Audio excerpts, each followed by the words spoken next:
One should therefore approach an enlightened teacher and by asking the right question with the right attitude elicit the teaching.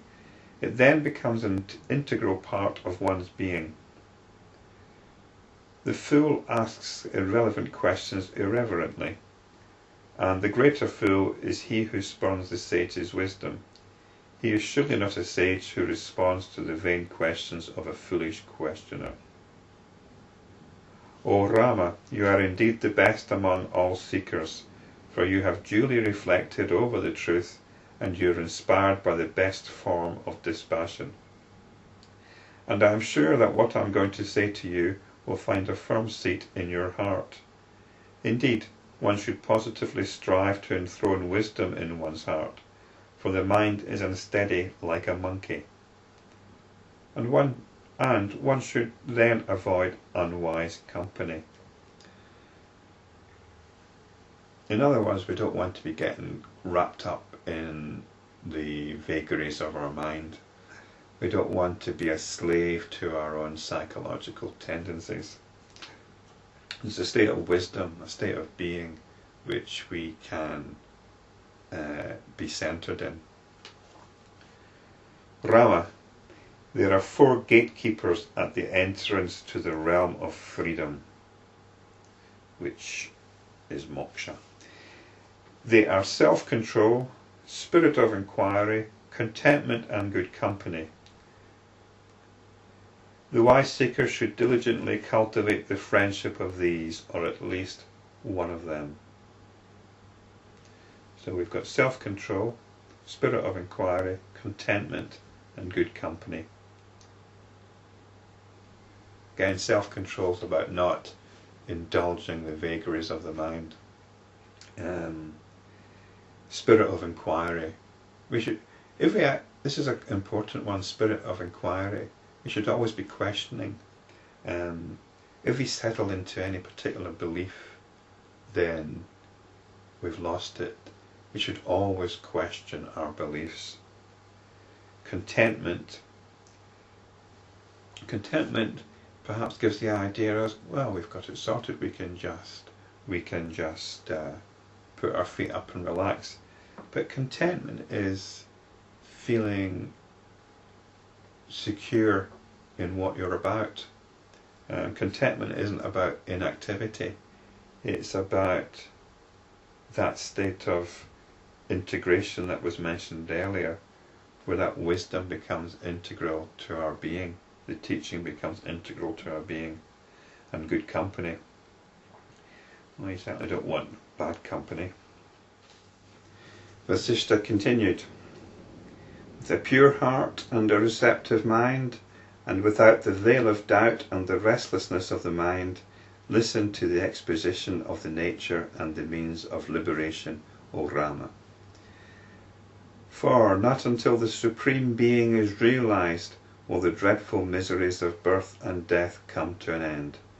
If this deadly serpent known as ignorant life is not overcome here and now, it gives rise to interminable suffering, not only in this but in countless lifetimes to come. One cannot ignore this suffering, but one should overcome it by means of the wisdom that I shall impart to you. So it's liberation here is couched in terms of realization of the Supreme Being, which I think is what was referred to as Brahman earlier on. And I think we can take a slightly different emphasis here when we talk about the Supreme Being. We tend to think of this as some kind of entity.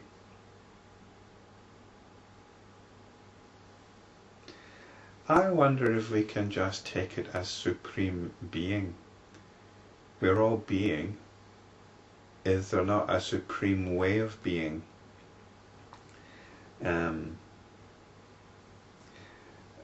Indians, when they're translating or talking in English, often put the definite article "the" in front of nouns like reality they talk about the reality, or we wouldn't use the definite article. So I think if we talk in terms of Supreme Being, because it's quite important we don't think of the Supreme Being as an entity.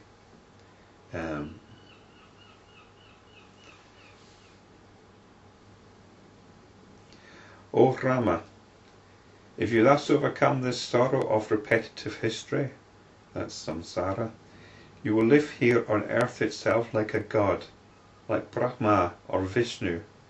For when delusion is gone and the truth is realized by means of inquiry into self-nature, when the mind is at peace and the heart leaps to the supreme truth, when all the disturbing thought waves in the mind stuff have subsided and there is an unbroken flow of peace and the heart is filled with the bliss of the Absolute, when thus the truth has been seen in the heart, then this very world becomes an abode of bliss. So the truth is realized by means of inquiry into self-nature. When the mind is at peace and the heart leaps to the supreme truth. That's a nice phrase. The mind is at peace. So when we're no longer identifying with all the vagaries of the mind, when we've got a sense of being in ourselves, when all the disturbing thought waves in the mind stuff have subsided and there's an unbroken flow of peace, and the heart is filled with the bliss of the Absolute. I wonder to what extent the mind stuff, the thought waves in the mind stuff ever subsides. Perhaps it does, but we can certainly, whether it's subsided or not, we can actually leave it alone. We can find in our heart, or somewhere deep in our own being, this sense of the Absolute, this sense of absolute being, which is independent of the mind.